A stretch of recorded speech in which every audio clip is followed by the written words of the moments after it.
If you keep saying I have anxiety and I don't know what to do about it, this video is going to finally make some sense. Because for many people, anxiety isn't a character flaw or a mindset problem or something you're supposed to just calm down about. Most anxiety is actually a nervous system stuck in survival mode.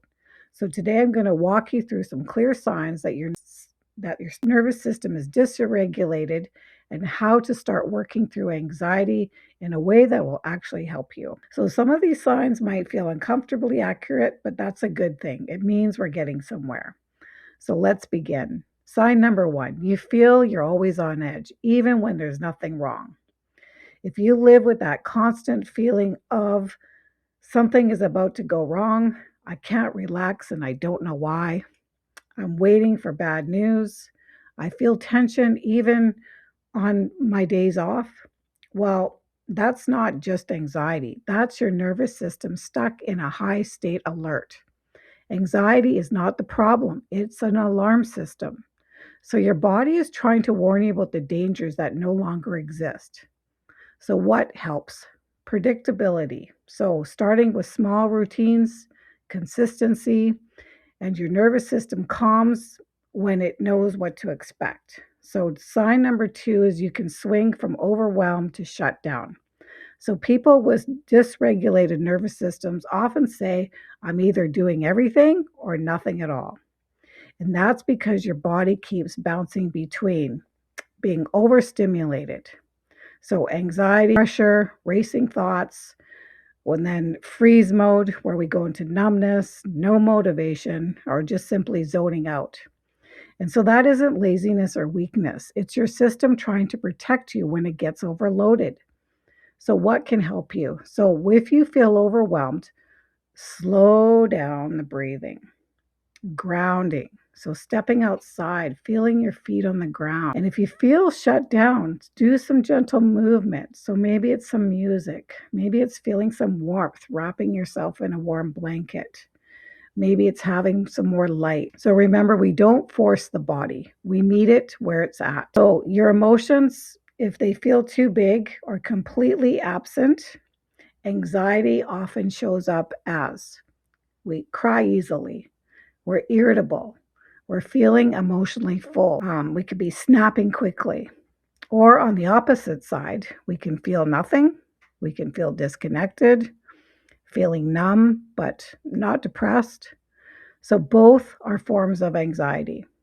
So anxiety isn't always panic. Sometimes it's emotionally overwhelmed, and sometimes it's an emotional shutdown. So what can help you? So we can start by naming the emotion before you can control it. So when you say, I feel pressure, or I feel fear, or I feel sadness, your nervous system relaxes because it's feeling understood. So sign number 4 is anxiety shows up in your body before it shows up in your thoughts. People often say, I don't know why I'm anxious. It just hits me, right? So the body, and that's because anxiety it's a body response first, and then a thought response second. So if you can remember, when the body lets go, the mind will let go. So your body will tell you you're anxious long before your mind does. So what happens? We can feel tightness in our chest.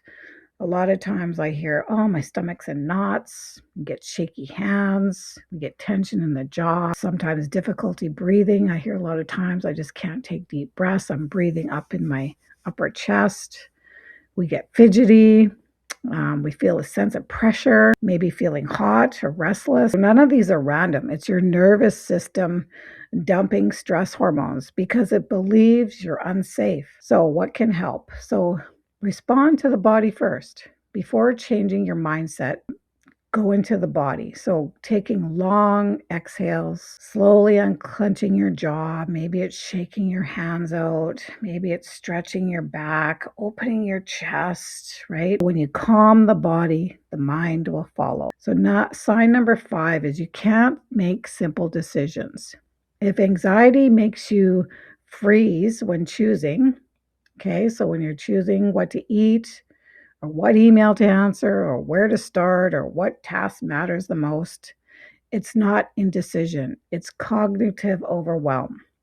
So your brain goes into offline because your body managing stress signals instead of thinking clearly. So what can help? So making decisions, smaller decisions, one step at a time, one action, one choice. This is how you move from overwhelm back into clarity. So if you feel exhausted and you can't rest, anxiety creates a brutal cycle where you're tired all day and you're wired all night, right? So you lay down, your mind speeds up.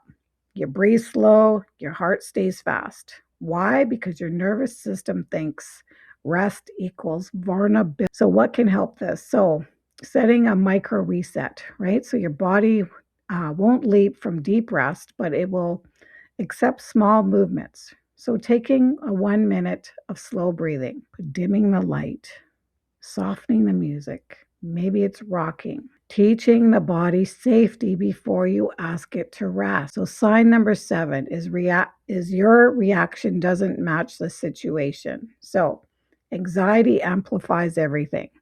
So a small comment might feel like rejection. A tiny inconvenience can feel like a failure. A normal task could feel impossible.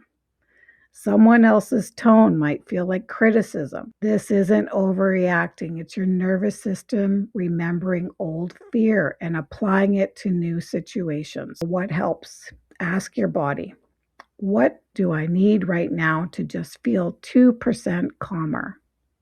We're not going for perfect. We're just going for 2%.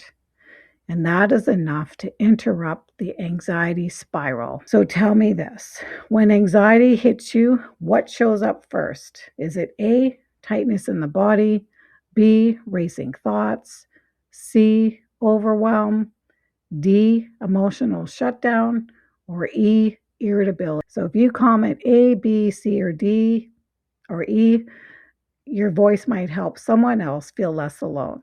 So if this teaching helps you understand anxiety differently, please like this video, subscribe, and join me each week as we explore nervous system healing, anxiety support, and a journey back to feeling safe in your own body. So remember, you're not an anxious person. You're a person with a nervous system that has carried too much for too long. And together, we're changing that.